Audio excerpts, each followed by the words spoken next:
Aloha mai kako. Happy Aloha Friday. Welcome to Huewai Ola. My name is Kale Chang. It's my pleasure to be your host. Huewai Ola is a webinar series brought to you by Aha Kane and Kanai Okana.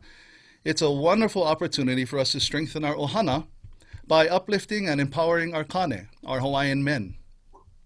Huewai Ola means a gourd of living water, referring to a man as a vessel of life, guided by the god Kane.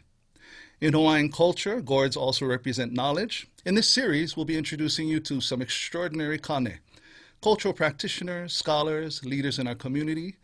They'll share their perspectives, practices, and advocacy in our lahui. Aloha nui to our viewers. Mahalo nui for joining us today. As we get started here, please shoot us a quick aloha in our Zoom chat box or Facebook comments and let us know where you're joining us from. Also, feel free to leave comments or ask questions throughout the show, and we'll do our best to include you in our conversation. All right. Aloha mai kako. Welcome to episode 12 of Huewai Ola. Our guests for today is a special group of friends. They're brothers of mine. I've been working with them for over 10 years in the recording industry. So for those of you who don't know what I do, if you see this keyboard and all this stuff behind me, I'm actually a recording studio, and I have the pleasure of producing and working with many artists here in Hawaii. And these three brothers are three of my favorites to work with. I'm going to let them introduce themselves, but please help me welcome the gentlemen of Waipuna. Aloha, fellas. Hey, aloha, Kale. Aloha. Long All time right, no thank see. you so much for spending some time with us today. So let's get right into it. Before we talk about the group itself, let's take a moment for each of you to reintroduce yourselves. Tell us where you're from, where your family's from, where you grew up, etc. Kale, can you start us off? Sure. My name is Kale Hannes, the second version of Kale Chang, who is our host today. I have been playing music for, maybe about 25 years now. And just want to say aloha to everybody. In addition to playing music, I also work for the Office of Hawaiian Affairs and Research. And very excited to be here to share some mana'o, share some stories, and kind of celebrate the health and life that we are sometimes take for granted, especially during times like these. Thank you so much, Kale. Matt. Okay. Hello, my name is Matt Sproat. I'm born and raised here on the island of Oahu, up on the North Shore side, town called Haula. But many people know my last name Sproat, and they always come up to me and ask me, "Are you related to this? Are you related to this?" I'm gonna put a stop to that. Every Sproat in Hawaii is related. We're all related. You see the last name Sproat, we're all related. And that Sproat line comes from Kohala. So we have a long line from Kohala. My great-grandfather came from Missouri. He was the first Sproat to come to the islands. Married a woman from Kohala. And then down the line, we have many, many branches of our family all around the islands. We have Kauai Sproats, Molokai, Oahu, and of course, up on the Big Island also. So that's my background, where I'm from, and leave it to you, Dave. Mahalo nui, Matt. Dave, tell us a little bit about yourself. Hello, everybody. My name is David Kamakahi. I was born and raised on the island of Oahu. I've been in the music business as a ukulele player. This year makes 25 years for me. And I got into music mainly because of my father, primarily my father, the Reverend Dennis Kamakahi. And yeah, it's been a tough time, but trying to keep occupied while we're home. Yes. I hear you, man. Thank you so much. Okay, so let's dig into a little bit of the history of not only the group Waipuna, but you three individually. I think what's great about this particular program is we get to step away from the music and just get to know the people behind the music. So I'm excited to share that. I mean, disclaimer, I know all these answers already, but for you, all you viewers out there, I want you to know how extraordinary these gentlemen are and how well they represent our Hawaiian community. So let's get into our musical journey before Waipuna. Let's start with Kale. Now, what many people might not know about you is your start in music was actually not in Hawaiian music, but in orchestra, correct? Can you tell us a little bit about that? Yeah, so I started off in sixth grade playing the upright bass at Huewai School. And somebody told me that it'd be a great idea to pick up the bass because I was tall for my age and there wasn't a lot of, I mean, there's not a lot of bass players out there. So supposedly there was a lot of scholarships that were going to be just waiting for me if I ever amounted to anything. Um, Seventh grade, I went to Kamehameha schools and I stuck with the upright bass and in the orchestra, and it kind of evolved into me playing in the Honolulu Youth Symphony and continuing that on until through college, where I eventually got a scholarship at UH, playing in the UH Symphony. So that was kind of my classical path, and I'm very thankful for a lot of the mentors that I had along that way. But when you go to Kamehameha schools, you can't just focus on any type of music without considering or being subjected to the beautiful Hawaiian music that is so prevalent throughout these islands and the history of that. So what we did, I was encouraged to try out for concert glee, and somehow I made it. And then Les Sabalos decided, hey, this guy would be good playing Hawaiian music because he can play the bass.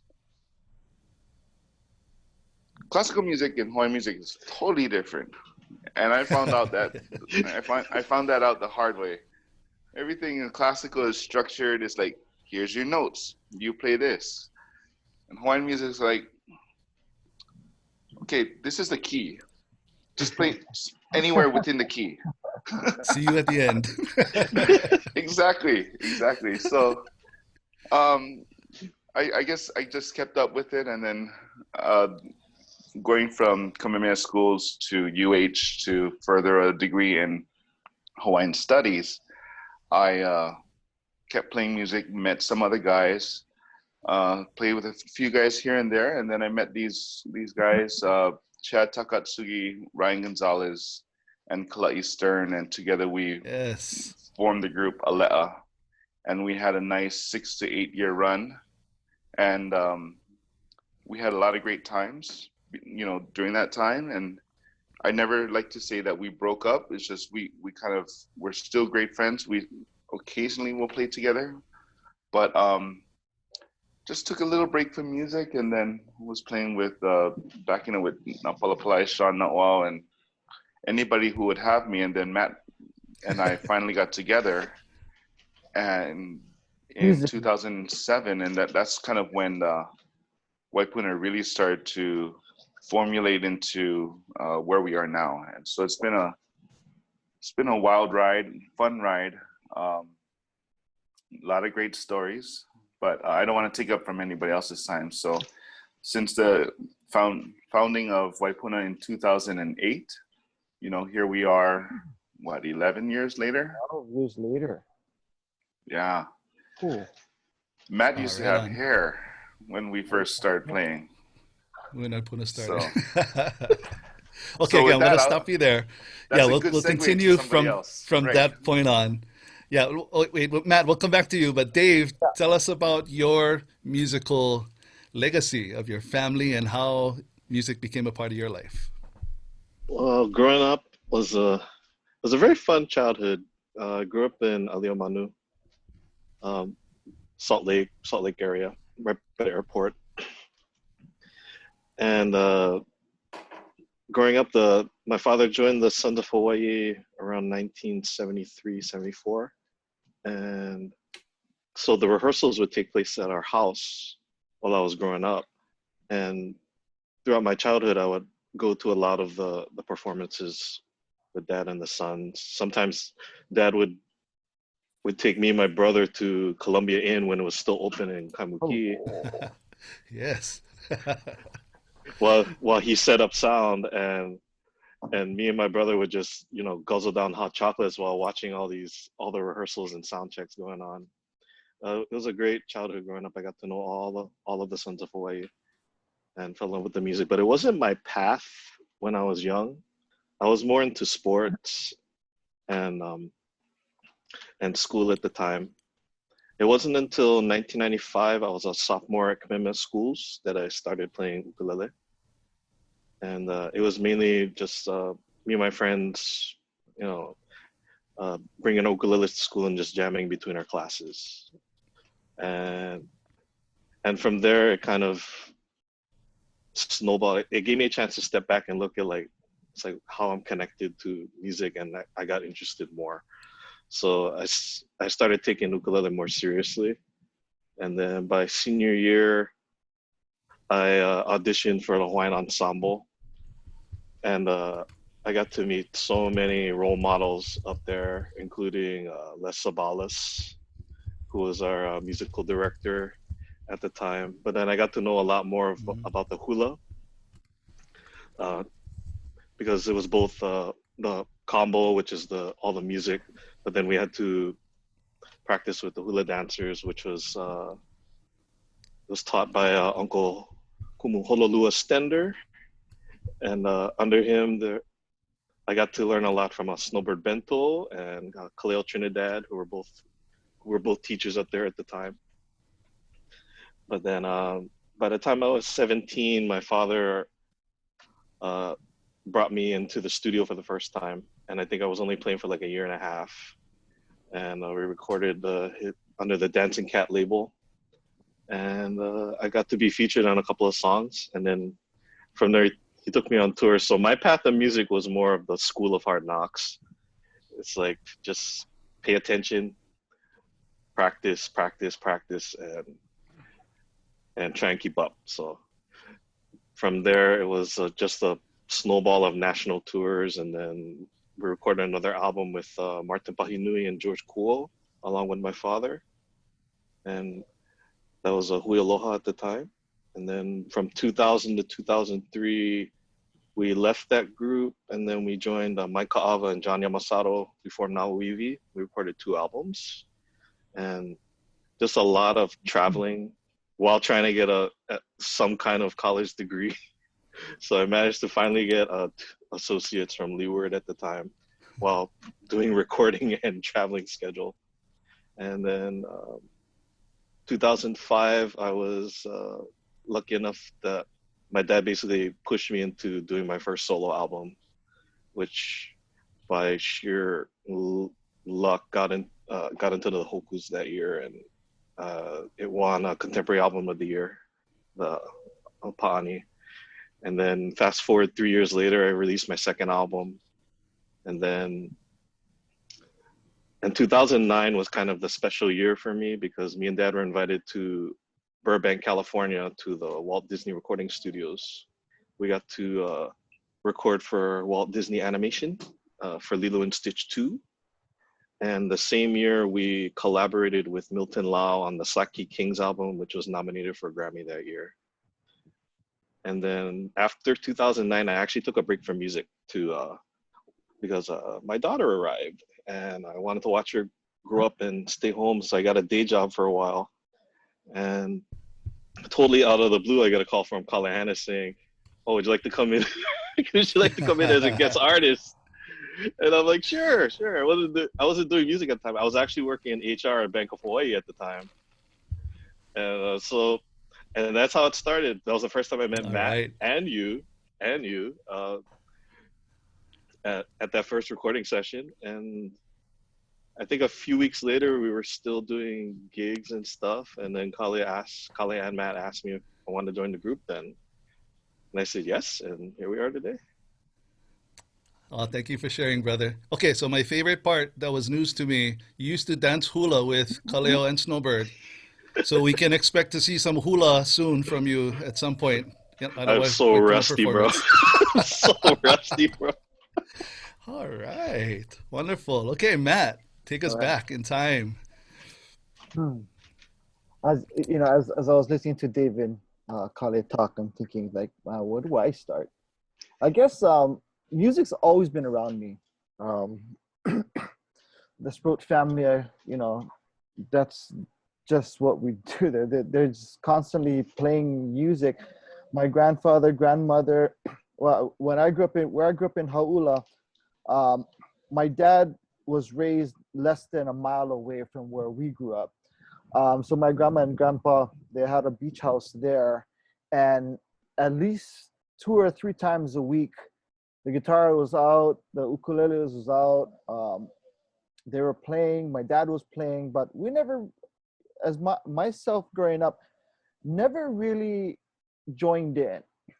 It was a lot of watching, and I think growing up, I was starting to kind of like get a feel of I want to learn how to play, and I tell this story often where my father kind of says no, no, no, no, no, no, no. You keep your head in the books, you get the books, and you become a doctor, you become a lawyer or whatnot. And I remember myself wanting to learn how to play the guitar. We all kind of knew how to play the ukulele from school, and little here and there, but I really want to learn how to play the guitar. And my father had a guitar in a case, and he kept it up on a shelf, kind of high up on the wall. And I remember when I was first learning how to play, I was kind of like self-teaching myself off of my dad's old guitar books and whatnot. But I would, in the middle of the night, I would bring the guitar down, take the guitar out, put the case back up on the shelf, and keep the guitar with me in the room. And I'll practice. I'll sneakily kind of practice here and there, and sometime the next day I'll place it back in the guitar. I always knew when my dad was going to use the guitar, so I always put it back into the case before I knew that they were gonna he was gonna bring it out. But what that started to me was a passion, and I teach music a lot, and I always say music starts with passion. Some people say, "Oh, you're very talented." I think talent takes you only so far. Passion is going to be the one thing that keeps you there and keeps you motivated and keeps you wanting to learn more. And I remember at that early age, I had a passion. I wanted to learn how to play. Coming middle school is when I actually took my first guitar class. Mr. Shimamoto. Hey, yes. Yeah, shit. Yeah. But that was where I really started to understand how the guitar was played. Graduated from Kamehameha School. So even a lot of my friends in Kamehameha School, they says, "Brad, you know the music now, but how come you didn't play anything in high school?" I was a sports message I gave. I didn't do it. And plus living in Haula, it was a one school finish, once the sports is finished, you gotta go Haula. You gotta go, a long drive. But when I graduated from high school, started my first band with my family, called ourselves Cool 64. This is right in the opening of the whole Hawaiian scene, 1990. It just broke out. So I started playing my first band was playing Hawaiian music back in the heyday, 1990. But Hawaiian music wasn't my passion. My passion was actually rock and roll. I loved heavy metal. I loved that, I grew up in the 80s. So, that type of electric guitar and whatnot, that was my forte. I really, really wanted to learn that. I really wanted to do that. Yes. But in 1992, I went to Columbus, Ohio to go to college. I went for theology. And I missed home. I missed home a lot. And I remember calling one of my friends back home and says, "You know what, can you just put a tape into the tape recorder, turn on the Hawaii music station and press record?" She says, "You want me to take all the commercials?" No, I want all the commercials in there. I want to be like how I'm back home. So I started listening to this tape over and over and over and over again until it broke. But I remember there's one particular song. It was the third song on this tape, and it was Le Mana by the Huewai Ola. And I remember telling myself, it says, when I finally get back home, I'm gonna commit myself to Hawaiian music. I want to play Hawaiian music, and I'm gonna record that song Le Mana one of these days. Came back home. I started. I worked on the cruise ship, American Hawaii Cruises, back in the mid '90s. loved it, but that's when I started to play Hawaii music, and then a lot of that, started going on. It wasn't until the mid 2000s when I hooked up with um, Kumuhula Blaine Kia, and I was with Right. Blaine Kia for as his backup musician. Actually, my position with him was more kind of he already had his band, but whenever he was not in town, I filled in for Blaine. So I had to learn a lot of Blaine's style and how he sings and his fluctuations in his voice, because I had to kind of like be like Blaine. So a lot of times people when they hear the songs like, oh, you sound like Blaine. Oh yeah, well that's was my influence back then. So I played with Blaine and his group for many, many years, and then I met Kale, and that's how we started Waipuna, and we've been on this journey for what 12 years now. Sheesh, I didn't realize that. Yes, sir. That's a little bit of background of my musical history. Well, for those of you who might be just joining us again, Matt comes from the Sproat family, who is renowned in the music and other cultural things. Dave, his dad is Dennis Kamakahi, and and of course Kale, his family is involved in music, including his sister Lihao. So it's nice to see that music is definitely a part of your ohana for all three of you. Um, so just in a nutshell, just bullet point, how did Waipuna come to be? You kind of mentioned little pieces of it, but Kale, can you take us back to the couple stages of it?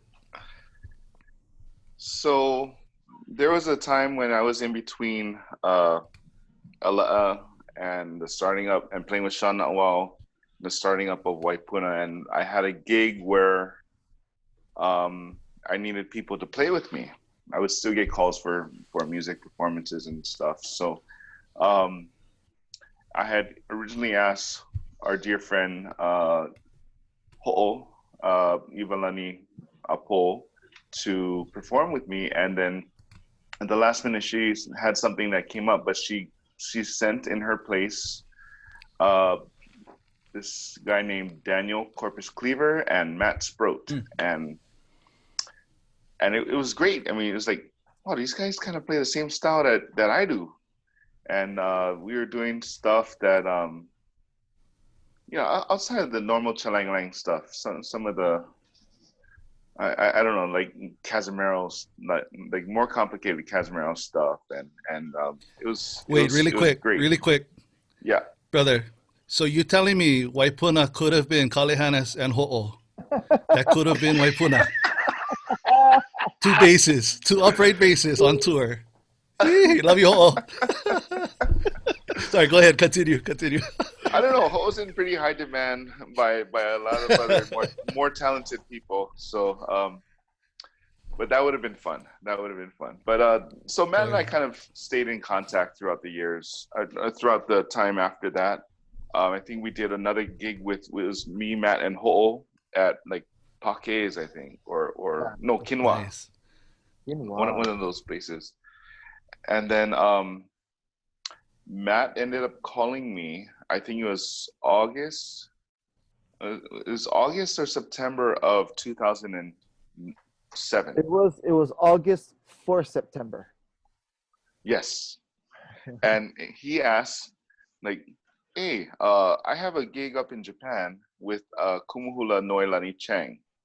Are you able to come with me? Oh, And I was like, let me check. I hung up the phone with him. I checked my work computer, my work calendar. I was like, I'm going. I don't care. I'm going. So I called him back immediately, and yeah, we went up there. Matt likes to talk a lot. I like to listen and contribute as well. And we had a great time, and then came back home after that, and started doing a couple gigs here and there, and we said we actually do have something. So, and at that time, I was helping to pass the time by cooking at one of our favorite places called Akubon. yes. So Oh, I miss I that was, place. yeah, I used to cook over there, and sometimes Matt and I would do a gig over there as well, or I'd or come out of the kitchen and play some stuff, and Matt would be there as well. That's where all the musicians hung out, you know. So we all kind of have roots stemming from Akubon and Uncle Kim and all the staff that was there. They were so great. But yeah, that's kind of how we got started. And it was like, hey, we got something. Let's try and maybe practice besides just coming to the gig and just laying stuff out. I remember the first real gig we had as a duo was at Akubon, and it was on a Sunday evening. 2 people in the crowd. 2 people, but that was where we actually, because we come from 2 different schools, but the same content, if that makes sense. So we have our own styles, and we just kind of like put them together. And I remember it was that particular gig that was the first time we ever did anything as a duo, right? And we just kind of like 2 people in there, and it was 2 girls, haha. But and we just and we just let it go. We just let it go. As a matter of fact, those 2 girls were the flower girls, the one that goes to different restaurants and tries to sell flowers to everybody.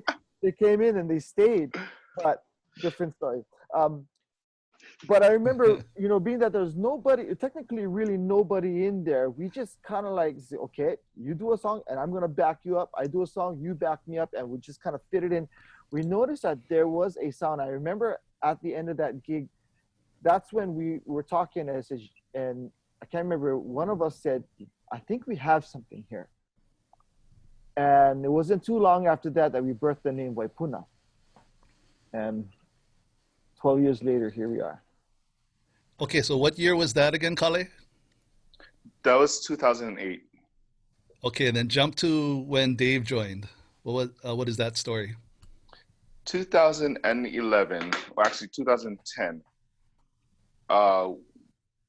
Wait, what was it? No, 11, yeah, man. 11. It was 11. Yeah, 2011. This is kind of a interesting story. 2011, we decided to work on our next CD, and we decided to kind of really, after the release of our first CD, or any group's first CD, that's kind of like your best hits of everything that you've been doing prior to that point, and the coming together of different styles. So that's why for a lot of artists, I love the first CD, their first albums, because it's such a mix of everybody's different, influences and honoring certain things and things that they picked up along the way. And it usually isn't until like the second and then any subsequent CD afterwards that people start really developing their sound and really developing their style of music and so on and so forth. But with that said, Matt and I kind of really wanted to focus on developing who we are as Waipuna. What is our sound? And so what we did was we got a cabin up at Kokee, and we locked ourselves away for like a whole weekend. And there was no cell phone. I mean, no cell coverage, no internet, no TV, not even really radio. And we lugged everything from recording equipment to all these books to any notes. And we each came up with like 10 to 20 songs that we wanted to work on. And so what we did was, we're trying out these songs here and there. And then there was a particular song that we wanted a ukulele. So I said, okay, Matt, who do you think we should use? And Matt has a way of talking about things that I've had to learn how to decipher. It's like he's doing these signal flags, and I have to read the signal flag to see what he's actually saying. And the reason why I bring up the whole Kokee experience is because at some point he was driving me crazy because he would say, sounds too typical or sounds too expected. But you know what? That pushed both of us to really be a lot more creative and really break the mold about what's expected about music. So when it came to picking an ukulele player, he said, I don't want somebody that's like already out there or somebody that's common. And for some reason, Dave kind of popped into my head because I knew him from before, and I hadn't heard from him in a while. So as soon as I mentioned Dave's name, Matt said he loved that idea because Dave had his own particular style. And so we reached out to Dave. He came into the studio at Kale's house, and what we did is recorded Nui Kealoha no Kauai that I wrote for Huakai, or a little field trip on the island of Kauai. And when it came time to promote the CD, we asked him to kind of jump in with us. And then after a while, I guess one of the gigs, I think it was at Ilikai. Yeah. Dave turns to Matt, because it's myself, Matt, and then Dave. And then Dave turns to Matt and says, "Hey, can I start singing?" And Matt was like, "Sure, just find a part." Jump in. Jump in. The water's great. So now here we are. What is it? Like 9 years later, Dave? Yep. Yep. I got less hair too. Yeah. I'm fine. Yeah, Maybe it's me. you are. Hey, Matt, can you explain the name Waipuna, please, for our viewers?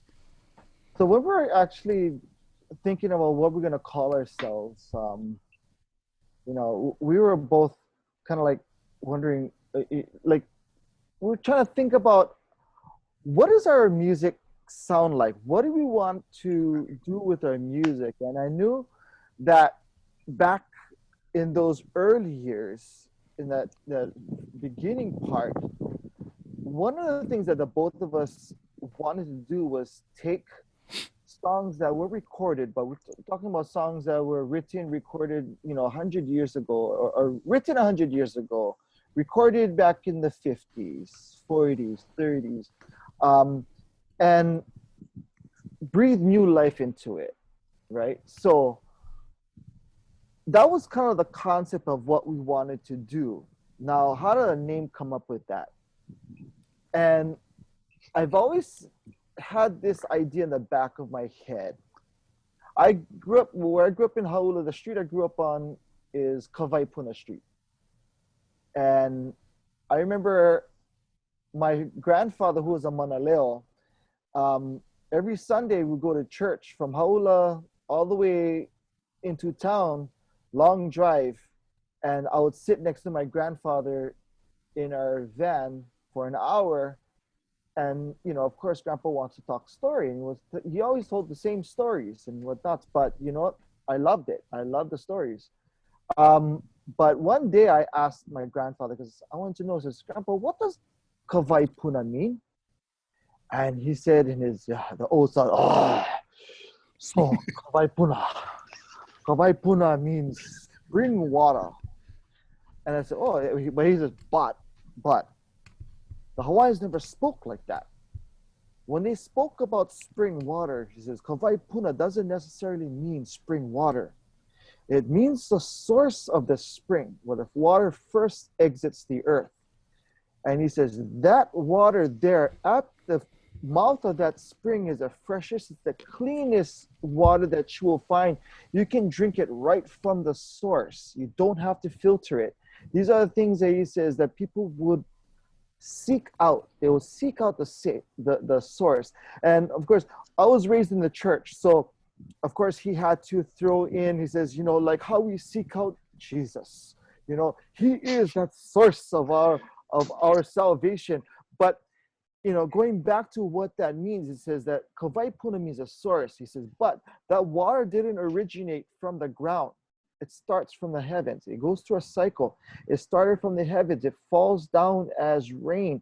It comes down to the mountainsides, feeds the rivers, goes into the Auai, and it seeps down into the aquifers. And it stays there for a period of time, sometimes 30 to 60 years, before it percolates back up through the earth as that spring water. That's where the Waipuna is. And that's how we integrated all of that what we thought of as far as the name goes, because taking Waipuna, the name Waipuna, and integrating it to our music, how we wanted to breathe new life into old songs and bring it up to things that we put our own stamp on it. It percolates within our na'au and now within all three of us, and actually bring forth new things. And we've of course written a lot of the songs that we've done, but a lot of the songs that we've written still within that old style. A lot of them are still Himeni style. So living within that, what Waipuna means that source of the spring where the fresh water lives. Thank you so much for sharing that, Matt. Yeah. I think it's important for our viewers to realize that musicians like you who are tenured don't just, play and have fun, but you always put a lot of thought, especially culturally, into things you do and the music you play. So, contrary to many musicians here in Hawaii who try and find a residency or a steady in Waikiki, Waipuna has found their success also not in Hawaii. Can you just shoot the list down, all three of you, places that you've played, places that you've traveled? As Waipuna or just individually? Yeah, as Waipuna. As Waipuna, yeah. Zurich, Switzerland. So if it's Japan, ooh, yeah. Okay. Switzerland. Yeah. Yeah, we played did in Zurich, Switzerland, Washington. We've done Washington State. We've done Oregon, all Boise, throughout Idaho. California, Boise, Idaho. Chicago. Las Vegas, Chicago. Wow. Las Vegas. Chicago, Arizona as well, Yes. Mhm. the Republic of Kauai. Oh, wow. Yeah, Right on. and all throughout Japan, and for those of our people who are viewing from all around the world, even if you're my next door neighbor, we just want to say aloha to all of you. If you're not in Hawaii, we want to say hopefully we'll be able to get back and see you folks soon. But we hope everybody's staying safe in the meantime. Yes. We do Wow. spend a lot Okay. of time in Japan. Yeah. Also. Yeah. Yeah. So what is okay, I'll combine these next couple of questions. What is a favorite of your destinations, whether it be a particular venue or a city, or even your favorite food place to travel? Oh. Now remember, we only have an hour, so Yeah, I was gonna say, how much time you get? pick one good story for each of those things. Okay, Dave, you go first. Okay. Venue. The venue, most memorable venue that pops into my head right now is the Musical Instrument Museum in Arizona. Oh, wow. Just a Oh, multi-million-dollar state-of-the-art concert hall, and that was the shortest sound check we've ever had, like ever. beautiful. Beautiful place, man. Did you make like Matt and take the guitars out of the case and just leave the cases over there and go home? No. Matt, tell us about Kobe beef, please. Oh man. We know it here in Japan as Kobe beef, but I think in Japan they just call it beef, and primarily because the style of beef that they raise there, the standard that they have in Japan is pretty much like that around Japan, and it's very fatty. But the marbling there is unbelievable. It's one of those things you have to really experience. And like I said, here in Hawaii, throughout the United States, we see it as Kobe beef. They call it Kobe beef because a lot of that beef from Japan that was imported from Japan came out of the ports of Kobe. But they say there's an area in Kobe called Warayama where they say the seed of all of these cows come from there and get spread all throughout Japan. And that's why they raise these particular cattle in a certain way where the meat is very fatty. The marbling is unbelievable. And it's, you taste it. You I'm not just getting wanna hungry. say, oh my God. It's so extremely amazing. However, you cannot eat it like how we will eat a full steak. If you try to eat a pound of Kobe beef, you probably go through a third of it and say, "Oh, it's too rich." It's made to be sliced very thinly and a light sear and eaten and just sit back and go, "OMG, oh my God, unbelievable, unbelievable, unbelievable." But I was taken to that area of Wadayama and shown that true Kobe style of beef. And it says a lot of these cows that you're eating right now were just raised upon that hillside. And I remember there's another time that we're in Sendai, and we were having this unbelievable yakiniku dinner. We're eating it. The meat was so amazing. And then we stepped outside, and then we noticed on a plaque right outside of the room, there were these long numbers. And I asked, what does those numbers mean? What does that mean? And the waitress says, the cow that you're eating, that was a cow's serial number. If you took that number and you actually input it into a certain website, it'll show you the life of that cow, when it was born, how it was raised, the daily life of that cow, up until the day that it was slaughtered, and how it was treated from the slaughterhouse to the restaurant. There is a journal that was taken, and it's all from that number. You don't ever see that anywhere else in the world. I thought that was one of the most amazing things that I've experienced in my life. So mo'okuau cow. Sorry, had to go there. Kale, favorite destination? Favorite Well, that's like place you've cow traveled? time, yeah. Yeah. Since we love going to Japan, and everywhere from Tokyo to Niigata and Itoigawa, Toyama, and from Hokkaido all the way down to Miyazaki and Fukuoka and Sasebo. But because David took, I think it's consensus that one of our favorite places or venues was the MIM in Arizona. But I'm going to throw another one in and pay I know where tribute you're going. to Zurich. Yes. Yes. Zurich, yeah, there's this place, I had to look up the name, but it's called Kuznach Church. Mm, It's like a Oh, over yes. 900-year-old church that we performed in. And the acoustics were just unbelievable. awesome. I'd say we actually sounded better when we did a morning performance acoustically than we did in an evening performance with sound amplification. Unbelievable. But it was just one of those old, pristine, like stone churches.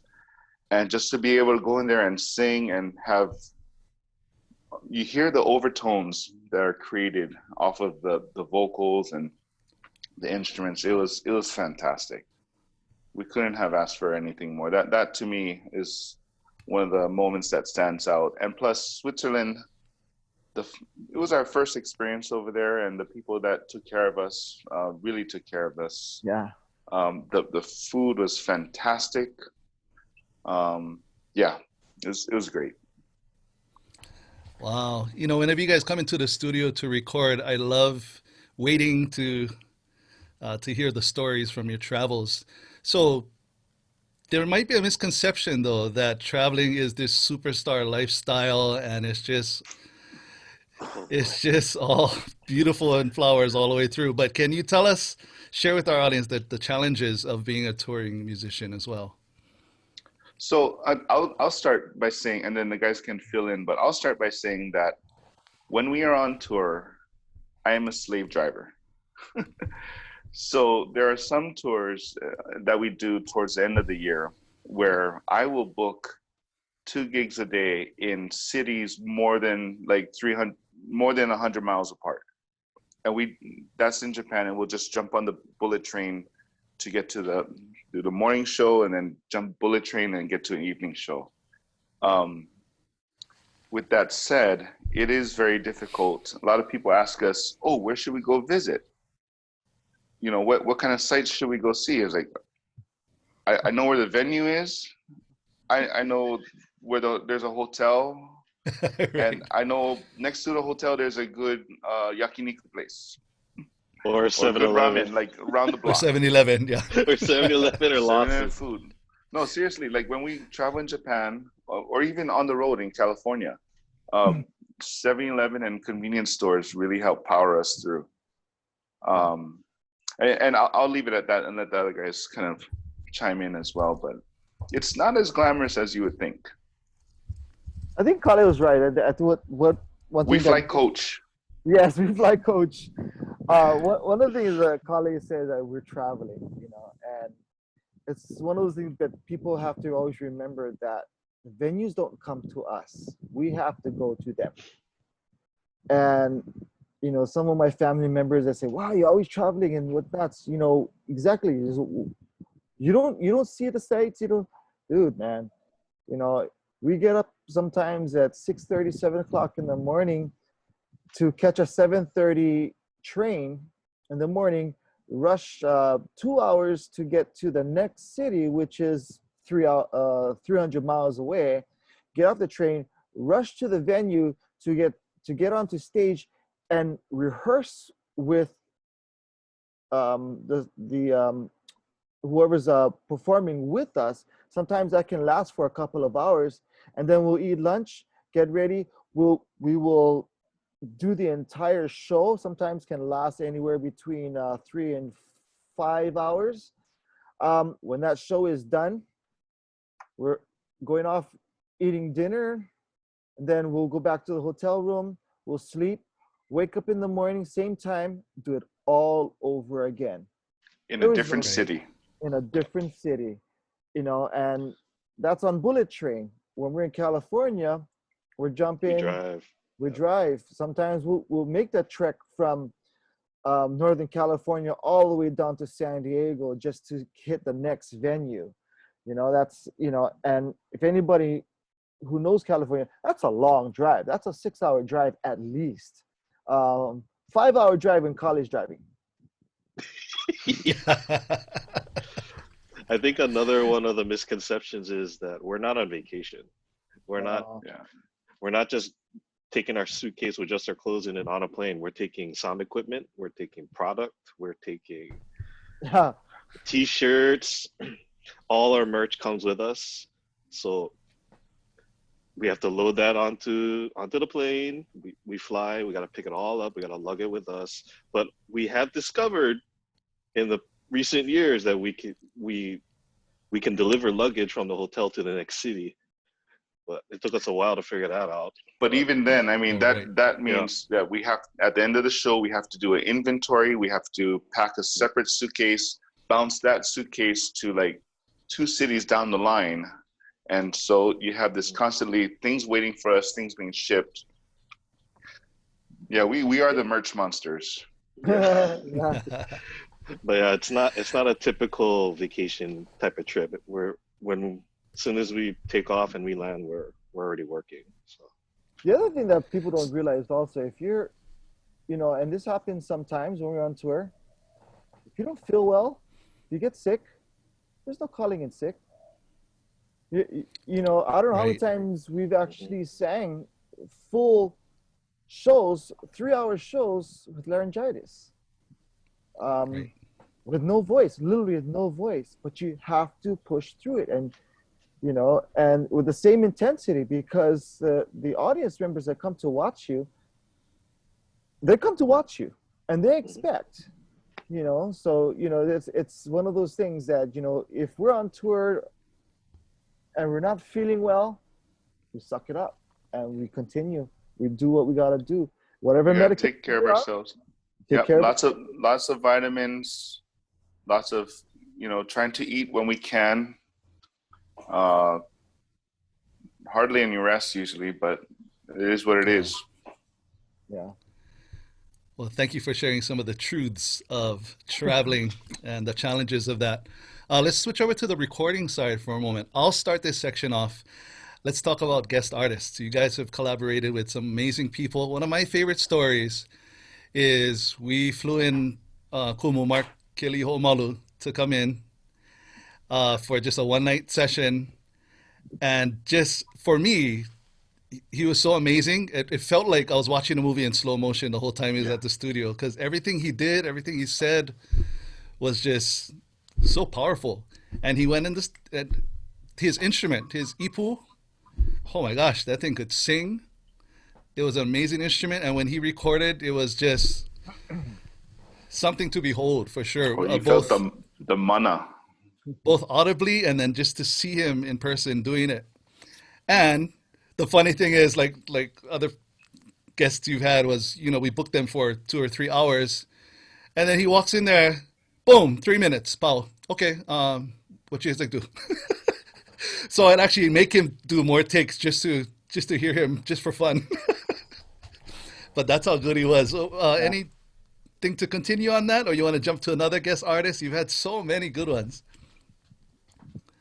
Yeah, that was an experience. I think another artist that comes to my mind. Same album. No, sorry, not that same album. 2 albums down the line, we brought in Izumi. Oh yes. We brought in Izumi Hori from Yokohama, Japan. Young girl. I think she's still in her early 20s, but man, this girl has an extremely beautiful voice, and her Hawaiian diction is very on it. Sometimes people, when they listen to her, they're like, "Oh, where's she from? Papakolea?" No, she's from Japan. And I remember, with that recording session also, we recorded a song that Kali wrote, and he wanted to do this song as a answer back between male and female, and so we brought in Izumi Hori, and Yeah. still that the video that we recorded with that particular song is probably one of the highest watched videos of our music. That was one take. Wow. I remember that one. That was one take. And then it was the same as Kuba Mark. What do you guys want to do now? Enjoy the beach tomorrow. Day off. Oh, that's right. Yeah, that's right. Yes, sir. And she barely spoke a lick of English, but as soon as she started singing, it was like magic, man. Wow. Okay, For so me, anyone else? Yeah. we've had. I mean, I'll just rattle off a Yeah, please. long list of people. So, I mean, and it's not necessarily name dropping. It's just more paying tribute to all the people who have really been willing to collaborate with us and have taught us a lot. But Mark Yamanaka is one. Ho'o Apo as well. Alika, brother Alika, Young, yeah, who Alika played the Young. piano with us. Oh, yes. Alika that's right. Young, and then Bobby Madero. The night when we had Bobby Madero and Chino Montero Oh, in the Chino. studio. I mean, we're so lucky to be able to have these friends, to be able to call upon them and just have them be a part of us. Kavika Kahiapo, Nathan Aveal, Cody Puel Pata, even Kawai Kapu Hewitt are a few others. And I'm sorry if I'm leaving Greg some Sardina. others. Regina Natalie. Hilo, Sardina, Sean Carroll, Oh, yeah. and Aj. By the way, we need to make an appointment for Sean to come in. He's good to go. Nat Ai, Okay, Nat we'll Ai do. Kamau came in. Nat Also, came in. Oh, and that song was beautiful. That was a beautiful Kellen song. Pike guested as well. And we had the female chorus of my sister Lihao Pike and Snowbird Bento and Anue Nue Punua and Oh, that's right. Noilani Naloai Creo. I know. John Cruz. Right. John Cruz. Oh, yeah. On his harmonica, yeah. We work with anybody. Also, Aaron Salah. Almost. Aaron Salah also, yes. Oh, that's right. Aaron. Yeah. Aaron was a great help to us as well. Yeah, I mean, the list goes on, and we just look to expand on that, and hopefully one day we'll be able to work with everybody. Oh yeah, and Kamaka But- Kukona, of Oh. course. Your classmate. My dear friend Kamaka Kukona. So Wow, so many wonderful artists that came through. Okay, Yes. so I told you this hour would fly by fast. We got about 10 more minutes. Can we just we gotta talk about it. How has Mhm. this COVID-19 affected Waipuna? Hmm. Obliterated the entire market for Yeah. for I, us. I, I think we were so used to a certain lifestyle. We've been traveling musicians. I Hmm. think a monthly basis for the last at least 10 years. And I think this is the longest I've been home consecutively the last 10 years. So yes, it has affected us. It has affected us, but I don't think it's affected our spirits. I mean, it just, how do I say this? When I chat with the guys, you know, because we usually chat about once a week, if not more, about different things. Especially now because we're trying to stay motivated and put in the work in the studio with you, Kale, while we have this downtime when we would normally be touring. But I'll be honest, I have hit ruts of uh, a lack of creativity or a lack of desire to do something, or being unmotivated. And Hmm. then there's always I have a certain trigger or switch in my head where I'll just, once I make up my mind that I'm going to do it, it just goes, I'll flip it and say, okay, I'm going to do this. Let's get this done. And then I'm going to own it. So in times like those, I may, procrastinate and do whatever, but once I'm able to flip the switch, and that's the hard thing. Everybody has that switch, something that motivates them, Right. something that really gets somebody inspired to do something. And especially now when we're worried about paying the bills, worrying about mortgage, putting food on the table, it's hard to flip that switch when you're so worried about something else, especially when you're dealing with a creative industry or a creative product. Um, so for me, what kind of helped me get a little bit back was I have all this creative stuff that's like half done. So instead of like embarking on a new journey of something totally new, I was like, okay, maybe I'll try and revisit some of the stuff I started working on before and see if that kind of inspires me. And then from there, uh, yeah, it really has been difficult. It's been a challenge, but as I always like to say, survival of the fittest. Between, at least between me, myself, and David. I mean, me, David, and Matt. As long as we lean on each other, and we're always going to support each other because we're brothers and we're in this together. So that's kind of what we've been doing, kind of motivating each other, here and there, getting together for rehearsals every once in a while. And it feels good to just play. Yeah. It's familiar to us. It reminds us of when things weren't as heavy, when things weren't as worrisome, and lets us escape and inspires us a little bit. So I appreciate you for your honesty, and I think it can be inspiring to the Hawaiian community out there who are struggling, who are suffering now. Plenty of people no more jobs. Plenty of people are dealing with many different things, including family things at home. Um, it's also inspiring to know how the three of you have been spending your time during these past couple of months. Could you share a little bit about that, Dave and Matt? Yeah. Because I will be the first to admit I am terrified of the future of when COVID lifts or not, because yeah, I gotta take care of my family and pay the bills. But luckily, in order to cope with that, is to put into something constructive. So luckily, I reached out to friends, or friends have reached out to me. One was Brian Tolentino. And he was just checking up on seeing how I was doing, and then we Brian decided that we should all connect, all the ukulele players should connect and just share our stories, what we're going through, what kind of struggles we're going through. So we formed a Facebook group called Ukulele Friends Hawaii, and we decided to put our free time to something constructive. So we meet twice a week and we invite guests to come on, and we just have a panel discussion on any type of whether it be a musician of the past that we want to spotlight or any of the younger generation coming up.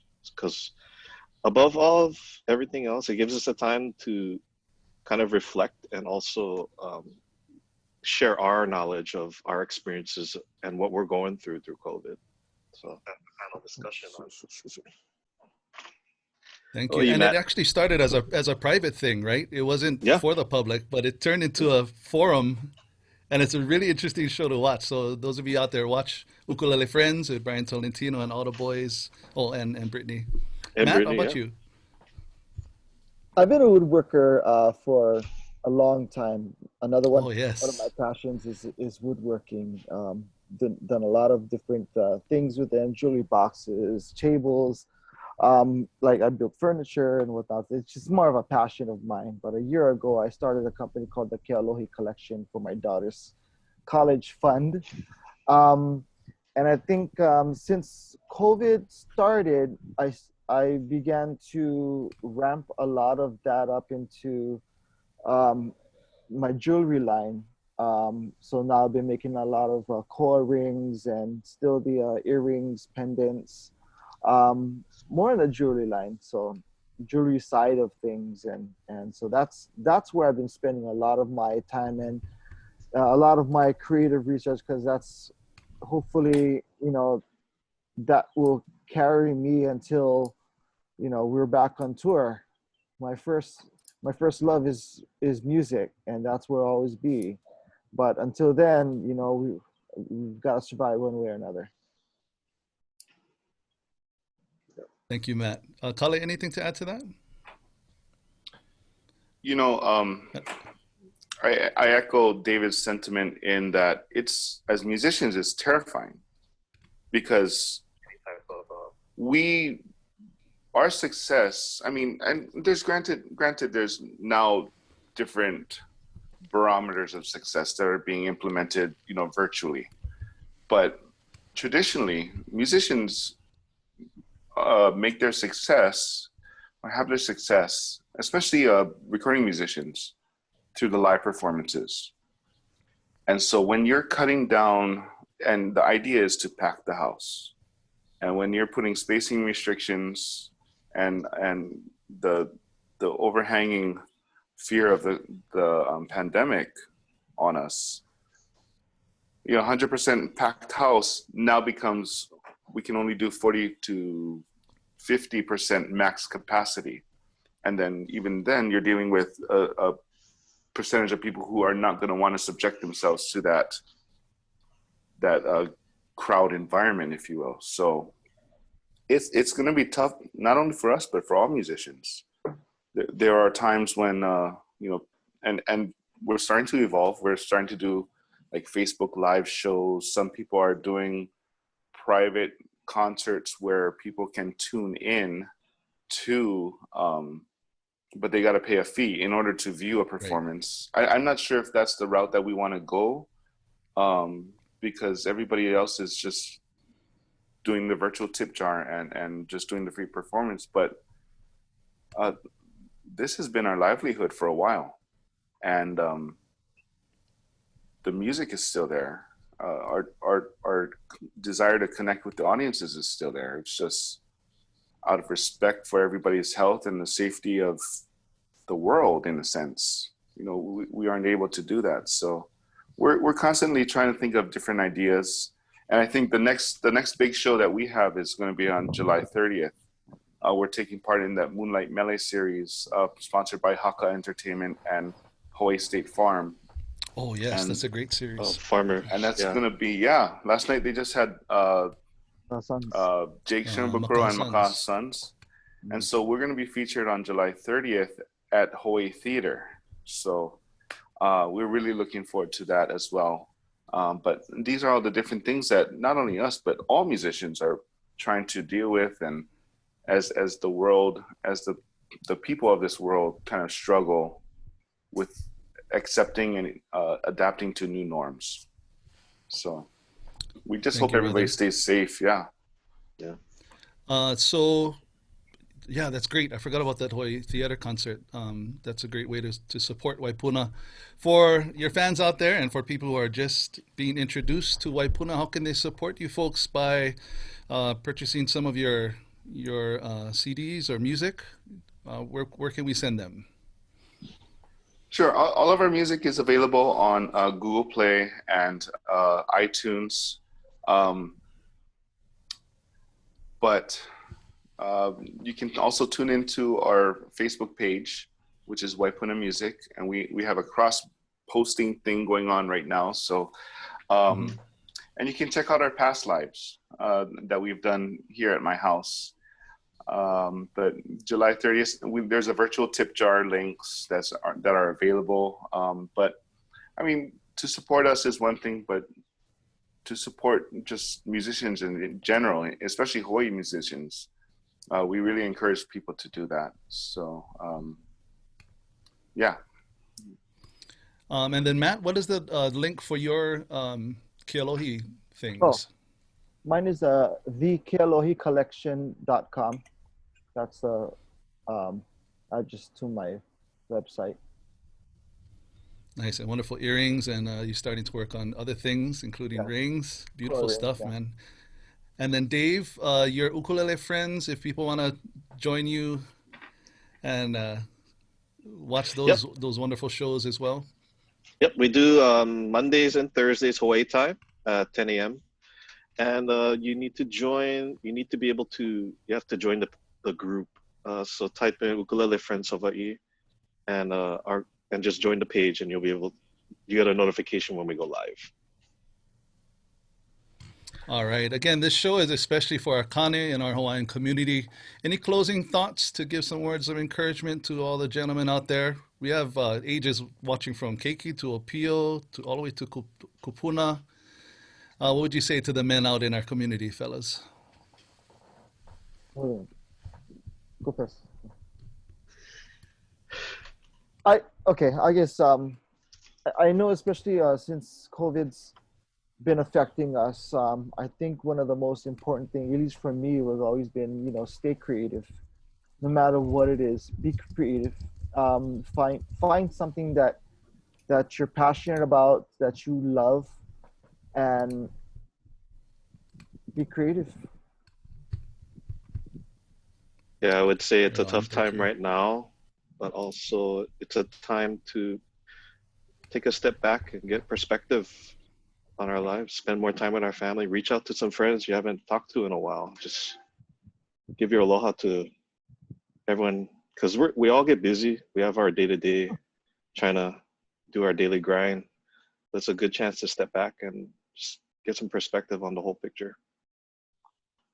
Yeah. Hello, Dave. Yeah, I just got two things, if I can add. Both of, Yes. and they kind of lead to what both Matt and David were talking about. And the first is to, it really, oftentimes we're pitted against humans as a whole are pitted against each other, whether it be politics or race or this and that. Now it's pretty much, we need to consider it's humans against a pandemic or a virus that could wipe us out or has the potential, if not taken care of. So that having respect and that aloha for everybody is something that's really important, whether it be wearing a mask just for the temporary, what is a couple of months of doing that or a year in the whole grand scheme of life? It's a minor inconvenience. The other thing is the inspiration that Matt was talking about. And earlier I mentioned that I have that switch. As long as you guys can figure out what flips that switch, whether it be inspiration or whatever drive that is, I mean, just something positive to focus your energy.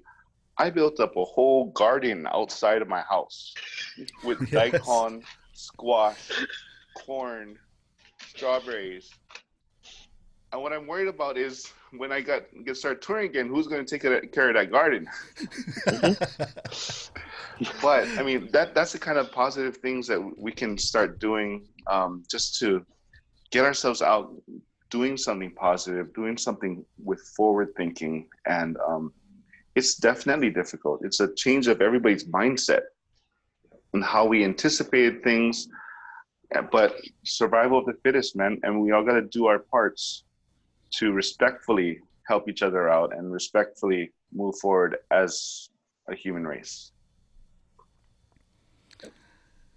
Mahalo nui. Thank you so much, gentlemen. Ladies and gentlemen out there, you have been witnessing some good fun times with Waipuna. And I'd like to just say mahalo nui to each of you for opening up and letting us look a little bit into your lives and giving us some insight to both your personal and musical history. And of course, the wonderful years of success of Waipuna, and we wish you many more. Thank you so much for taking the time to spend with us this afternoon. Mahalo nui, gentlemen. Mahalo. I'm going to do a couple of things to conclude our program this afternoon. Be sure to tune in to our other Kanaiokana online programs. We have Lea Nui Nui, Aloha Rising, Ku'a Kanaka, Aikole, and of course, He Huewai Ola. Ahakane actually has 2 more shows for our Opio and our Keiki, and they're labeled down at the bottom, Aha Opio, Aha Keiki, 2 brand new shows. Be sure to check those out too. Great to watch with your ohana. Follow us on Facebook and Instagram at Ahakane or at Kanaiokana. And mahalo nui to our sponsors that make He Huewai Ola possible. Ahakane, Kanaiokana, Hawaii Tourism through the Kukulu Ola program, Papa Ola Lokahi, and the Consuelo Foundation. During this pandemic, especially for you Kane out there, we want you to remember that you're not alone. There's people out there, there's help out there. If you ever need assistance, someone is there for you. Don't be afraid to reach out. We have a list of resources here for you, including Hawaii job fairs, opportunity for those of you who are ready to get back to work. Otherwise, if you have time, please help us improve by taking a short survey. We'd love to hear from you, and your voice is heard for sure. We do love to see what you think and how we can improve. Again, tune in every Friday, 2 p.m. on Kanaiokana's Facebook or website. And we have many more exciting episodes coming soon. We'll see you next week, Friday. From all of us to all of you, mahalo and aloha.